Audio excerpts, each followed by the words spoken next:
Hello दोस्तों, नमस्ते।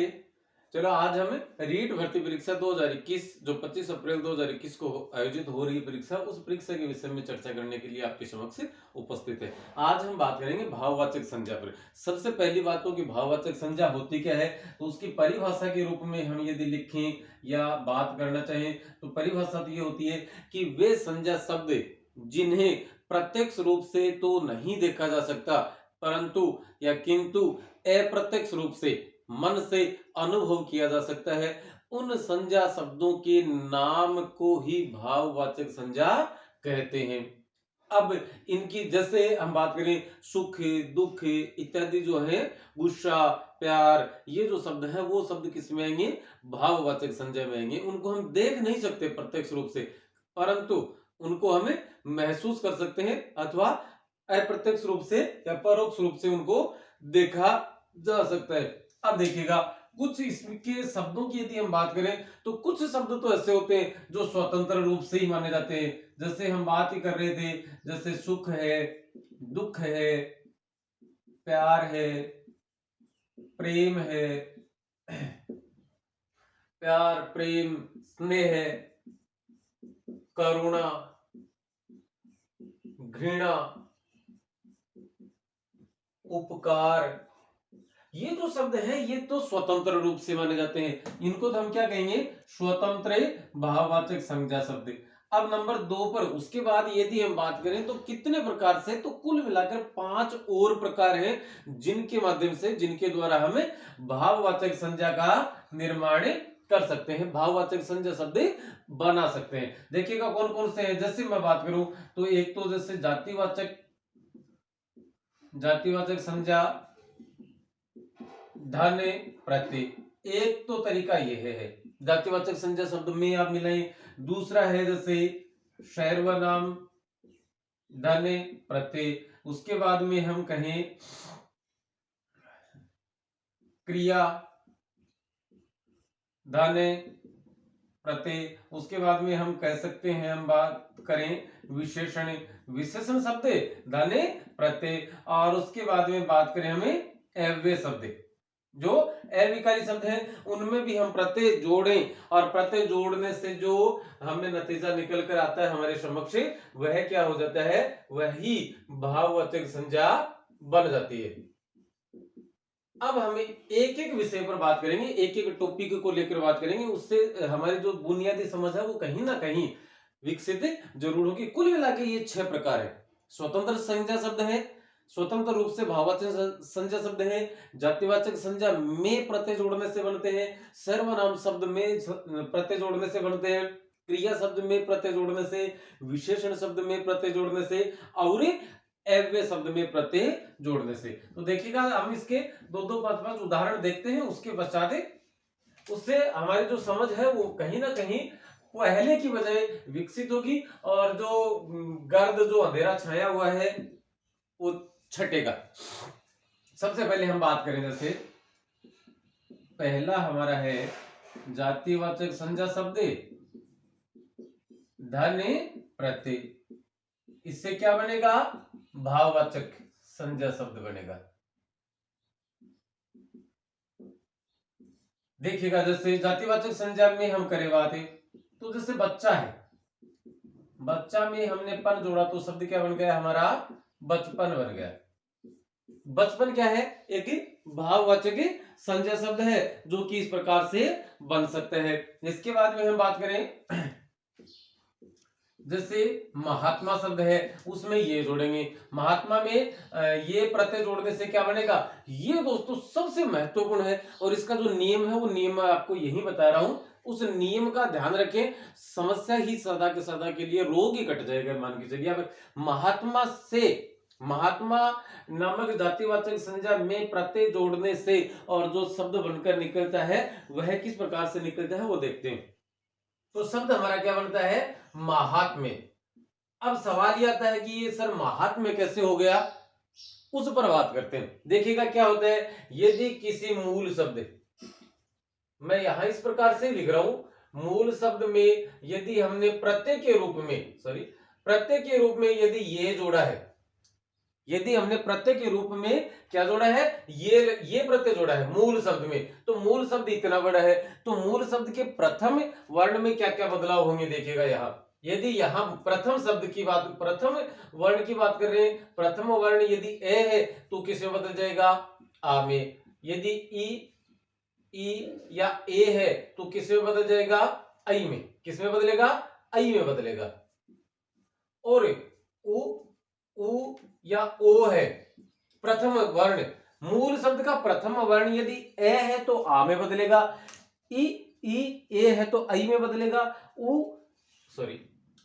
अथवा ओ है तो औ में बदलेगा। तो किस में बदलेगा, औ में बदल जाएगा।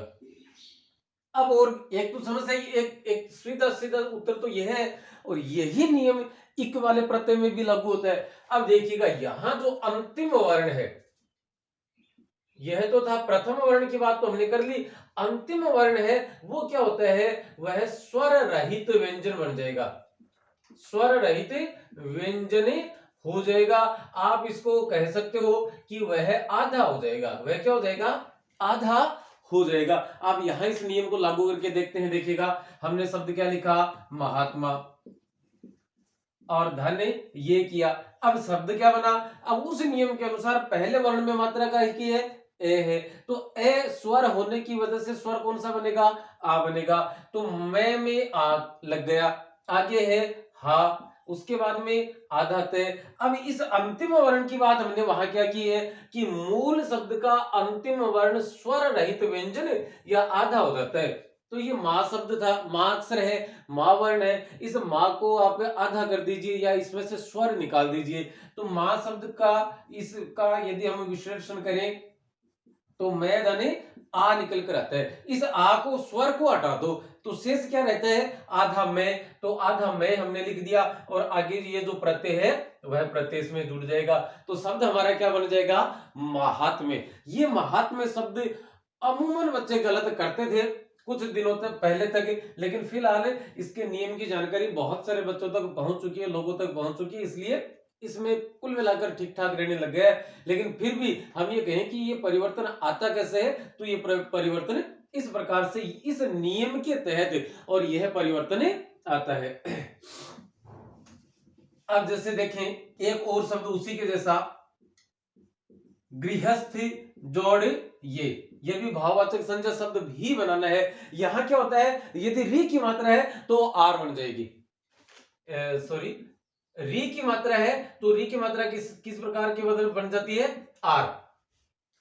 और इसमें क्या हो जाएगा, गे का, गे में आ की मात्रा लग जाएगी गा, फिर री कहां चला गया, ये रे आधा है, ये ऊपर चला जाएगा, आगे आधा से, और आगे थे भी कैसा आएगा, आधा, क्योंकि हम सामने क्या जोड़ रहे हैं, ये जोड़ रहे हैं। तो गारहस्थ, गृहस्थ का क्या बन सकता है, गारहस्थ।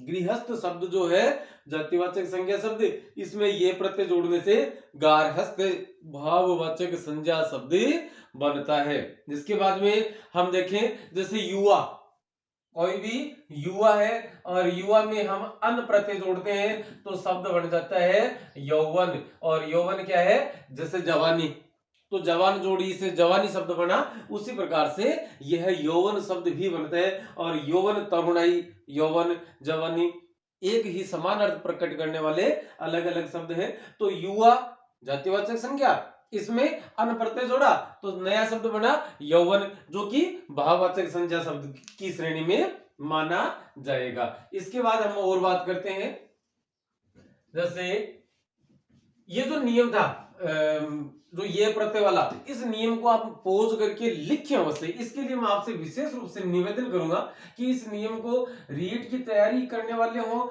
या और कोई सी कक्षा में पढ़ने वाले हो अथवा और कोई कॉम्पिटिटिव एग्जाम की तैयारी करने वाले हो, उनको जरूर आप, मेरा निवेदन रहेगा उन साथियों से कि वो इस नियम को समझ ले। ए है तो आ, ई ए है तो आई, उ ओ है तो औ, री है तो आर, ये शब्द उनके बनेंगे। और अंतिम शब्द इसमें सबसे खास बात क्या है, यह नियम तो ये में भी लागू होता है, ये ए में भी लागू होता है, यह इक प्रत्यय में भी लागू होता है, लेकिन सिर्फ एकमात्र ये प्रत्यय ऐसा है जिस प्रत्यय के अंदर या जिस प्रत्यय में, जिस प्रत्यय को जोड़ते टाइम हम क्या करते हैं, अंतिम जो वर्ण है उसको आधा कर देते हैं। देखिए जैसे एक दो उदाहरण और आएंगे उसी ये प्रत्यय के, नियम वही आपके समक्ष रहेगा। जातिवाचक संज्ञा प्लस ये हो गया। अब जैसे मान लो हम कहें सर्वनाम शब्द, सर्वनाम शब्द में प्रत्यय जोड़ने से क्या बनता है, भाववाचक संज्ञा बनती है। अब ये भाववाचक संज्ञा किस प्रकार से बनती है वह हम देखें तो जैसे एक तो अपना शब्द है, उसमें हमने पन जोड़ा तो शब्द क्या बन गया हमारा, अपनापन। अब अपनापन है उसे देखा नहीं जा सकता, सिर्फ महसूस कर सकते हैं। एक जैसे उसी सेम वही प्रकृति, वही प्रकृति है, वही उसका भाव है, अपना धनत्व, तो शब्द बन गया अपनत्व। इस अपनापन में और अपनत्व में किसी प्रकार का कोई फर्क नहीं है। जैसे मम धनता तो शब्द क्या बनेगा, ममता। इसके अलावा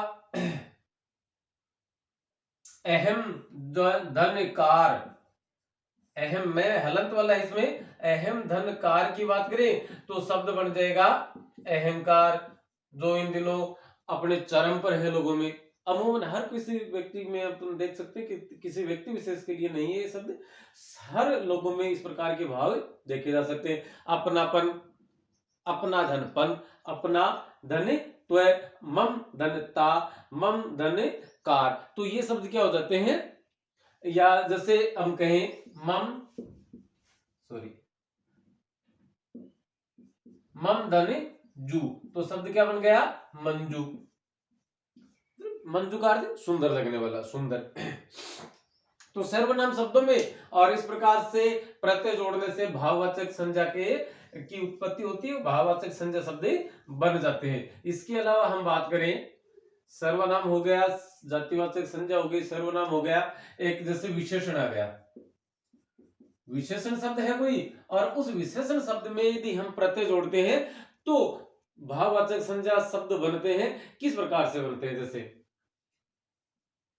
जैसे अमीर है कोई और अमीर में ई प्रत्यय जोड़ दिया हमने, या कोई गरीब है उसमें हमने ई प्रत्यय जोड़ दिया, तो अमीर शब्द में जोड़ने से क्या होगा, शब्द बन जाएगा हमारा अमीरी। गरीब कोई भी हो सकता है, उस गरीब में यदि हम जोड़ेंगे तो क्या शब्द बन जाएगा, गरीबी। इसके अलावा हम बात करें जैसे विशेषण, जैसे मधुर है तो मधुर में ये जोड़ेंगे तो वो नियम लागू हो जाएगा, कौन सा, ये प्रत्यय वाला। ये प्रत्यय ए है मात्रा तो क्या बन गया, आ बन गया। ये धू रह गया।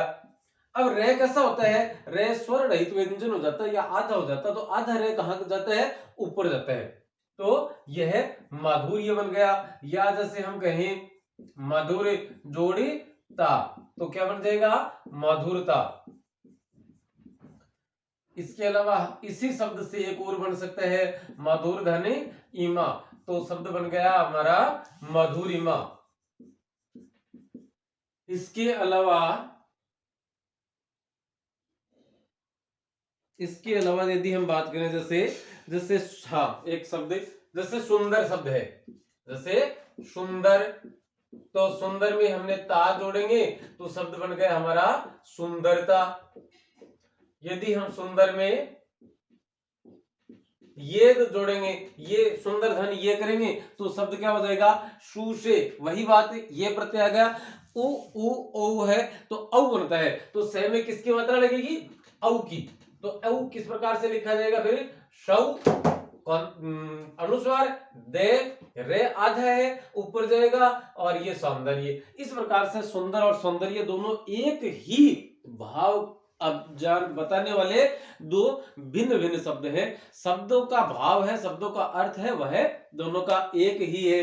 जैसे कोई व्यक्ति दीन है तो वहां क्या हो जाएगा, सॉरी दीन में ता जोड़ेंगे तो उसने दीनता दिखाई, या दीन में हम ये जोड़ेंगे तो क्या हो जाएगा, दे का दई हो जाएगा और ने आधा हो जाएगा और दैन्य, दीन का दैन्य। इसके अलावा हम बात करें जैसे कोई व्यक्ति स्वस्थ है, विशेषण है स्वस्थ व्यक्ति, तो स्वस्थ में यदि ये जोड़ेंगे, स्वास्थ्य शब्द की रचना किस प्रकार से होती है आप दोबारा समझ सकते हैं इसको, उसी नियम, ये वाले नियम के आधार पर ही हम स्वास्थ्य शब्द सही लिखते हैं, लेकिन इसकी प्रकृति की इसकी रचना हुई कैसे? ये प्रत्यय से। अब ये प्रत्यय से पहले स्वर की मात्रा क्या हो जाती है? दीर्घ हो जाती है, तो स में कोई स्वर नहीं है। चलो, दूसरे में वह था, वह ए क्या हो जाता है? आ में बदल जाता है। आ श्वा आधा से है। अब थे भी कैसा हो जाएगा? आधा हो जाएगा, और शब्द हमारा बन जाएगा स्वास्थ्य। तो स्वस्थ से क्या बन गया? स्वास्थ्य शब्द बन गया। इस प्रकार से हमारे नए शब्द यहां बन सकते हैं। चलिए आगे दूसरा शब्द, दूसरा जो इसके आप बोर्ड पे जो लिखा है उसके स्क्रीनशॉट लेकर लिख सकते हैं, अथवा एक है जैसे क्रिया शब्द है, क्रियापद है, क्रियापद या क्रिया शब्द में हम प्रत्यय जोड़कर क्या कर सकते हैं? भाववाचक संज्ञा शब्द बना सकते हैं। जैसे लिखना धन आई, तो क्या शब्द बन जाएगा? लिखाई। लिखना धन आवट, क्या बन जाएगा? लिखावट। जैसे घबराना क्रिया है और घबराना धन आहट, तो शब्द बन जाएगा घबराहट। शब्द क्या बन जाएगा? घबराहट। इसके अलावा जैसे मारना क्रिया है, जैसे काटना क्रिया है, जैसे चढ़ना क्रिया है, जैसे उतरना क्रिया है। ये जो क्रियाएं हैं, देखिएगा यहां एक ही बार में मैं लिख रहा हूं, ये जो क्रियाएं हैं इनमें हम ए प्रत्यय जोड़ते हैं, इनमें हम ए प्रत्यय जोड़ते हैं, तो क्या शब्द नए बनते हैं? शब्द बनता है मारना धन ए से शब्द बनेगा मार। मार, मार मतलब मार वो नहीं, मार कि उसको मार पड़ी। जैसे हम कहते हैं ना, आज दो बच्चे आए घर, दोनों भाई भाई हैं, अलग अलग कक्षाओं में, घर आए और दोनों में रास्ते में कुछ थोड़ी बहुत कहा सुनी हुई है, उनमें तू तकरा हो जाता है थोड़ा बहुत, और घर पहुंचे, घर पहुंचते ही माँ से मम्मा से शिकायत होती है कि मम्मा आज भैया को मार पड़ी। अब वो मार में एक चांटा है, एक डंडा है, डांट है, वह भी मार है, और उसके 10 लग गए तो भी मार है। तो मार, तो मारना क्रिया में ए प्रत्यय जोड़ने से मार शब्द मार नामक भाववाचक संज्ञा बनती है। अब जैसे काटना में ए जोड़ेंगे तो शब्द क्या बन जाएगा हमारा? काट, कि उसकी कोई काट नहीं है। काटने का मतलब उसका कोई औजार, सॉरी, उसका कोई सॉल्यूशन, उसका कोई समाधान। यहाँ काट शब्द से अर्थ क्या है? उसका कोई समाधान। जैसे चढ़ना धन ए, तो वह तो ऊपर ही चढ़ गया। अब ऊपर चढ़ गया इसका मतलब वो क्या है? भाववाचक संज्ञा है। वहां वहां हम ये नहीं कहेंगे कि चढ़ गया, वह ऊपर चढ़ गया। तो ऊपर, यार तू तो बड़ा बेकार आदमी है, मैं बोल नहीं रहा हूं, इसका मतलब ऊपर ही चढ़ गया, तो ऊपर ही चढ़ गया। गया शब्द तो क्रिया है, लेकिन चढ़ शब्द जो है वह भाववाचक संज्ञा है, वह वास्तव में ऊपर नहीं चढ़ा है। उसने माहौल ऐसा क्रिएट कर दिया, माहौल ऐसा बना दिया, उसको दबाने का प्रयास किया है, तो वह क्या हो जाएगा?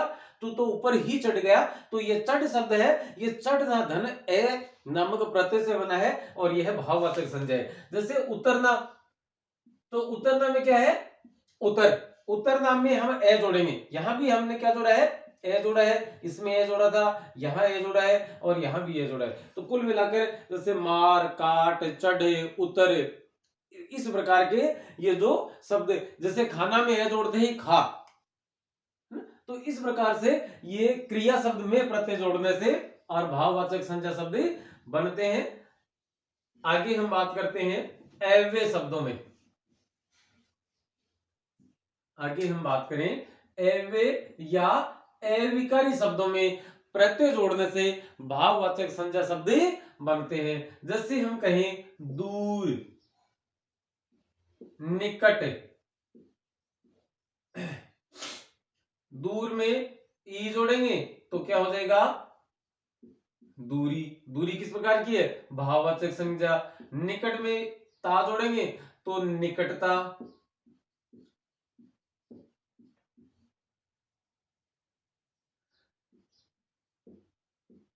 निकट में हम ये जोड़ेंगे तो क्या हो जाएगा, नैकट्य। जैसे हम समीप में ता जोड़ते हैं तो समीपता, और उसी समीप में यदि हम ये जोड़ देते हैं तो शब्द हमारा क्या बन जाता है, सामीप्य। से में ये जोड़ रहे हैं तो से में ए की मात्रा आ बन गई, मी बड़ी आ गई, अब पे आधा हो जाएगा और आगे सामीप्य, समीपता, सामीप्य, इस प्रकार के और शब्द वहां बन जाते हैं। जैसे हाँ, एक शब्द जैसे नजदीक, नजदीक में हम ई जोड़ेंगे तो शब्द बन जाएगा, शब्द बना हमारा बन जाएगा नजदीकी। इस प्रकार से हमें भिन्न भिन्न शब्द बना सकते हैं क्रिया के माध्यम से। क्रिया में प्रत्यय जोड़ के, विशेषण में प्रत्यय जोड़ के, अव्यय शब्द में प्रत्यय जोड़ के, सर्वनाम में प्रत्यय जोड़कर और जातिवाचक संज्ञा में प्रत्यय जोड़कर हमें क्या बना सकते हैं, भाववाचक संज्ञा शब्द बना सकते हैं दोस्तों। अब देखिएगा कुछ ऐसे शब्द भी होते हैं जिन शब्दों में एक से ज्यादा संज्ञा शब्द होते हैं, माने जाते हैं। उनका विभाजन, उनका सही पता हम कैसे करें कि कौन सी संज्ञा यहाँ प्रयुक्त हुई है, उसके लिए हमें वाक्य के भाव पर जाना पड़ेगा, वाक्य के भाव पर जाना पड़ेगा। जैसे ममता नाम की कोई लड़की है, ममता 8वीं में पढ़ती है, ममता 8वीं में पढ़ती है। यहां एक और एक की दूसरा वाक्य मैं लिख रहा हूं, मां की ममता भी अनुपम है। अब क्या हुआ, यहां ममता शब्द है और यहां है, दोनों जगह जो ममता शब्द है दोनों में दो प्रकार की संज्ञा है। यहां ऊपर वाले में यह जो ममता है यह एक बालिका के विषय में बात की गई है कि ममता नामक बालिका जो है वह 8वीं कक्षा में पढ़ती है, इसलिए यहां तो क्या हो जाएगा, व्यक्तिवाचक संज्ञा शब्द माना जाएगा। यहां तो क्या हो जाएगा, व्यक्तिवाचक संज्ञा हो जाएगी। और ये है जो ममता है, ये माँ की ममता, मतलब माँ का अपने बच्चों के जो प्रति जो प्रेम था वह हो जाएगा। तो यहां शब्द माना जाएगा भाववाचक संज्ञा शब्द। जैसे एक और वाक्य हम लिखते हैं,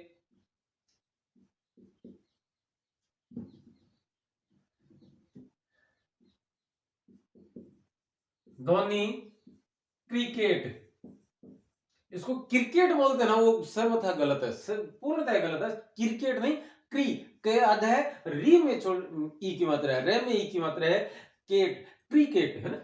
धोनी क्रिकेट खेलते हैं, हमसे बड़े हैं, आदरणीय है, तो धोनी क्रिकेट खेलते हैं या क्रिकेट खेल रहे हैं ऐसे लिखेंगे। धोनी क्रिकेट खेल रहे हैं, धोनी क्या कर रहे हैं, क्रिकेट खेल रहे हैं। और देखिए दूसरा वाक्य क्या लिखते हैं हम, दूसरा लिखे हम कि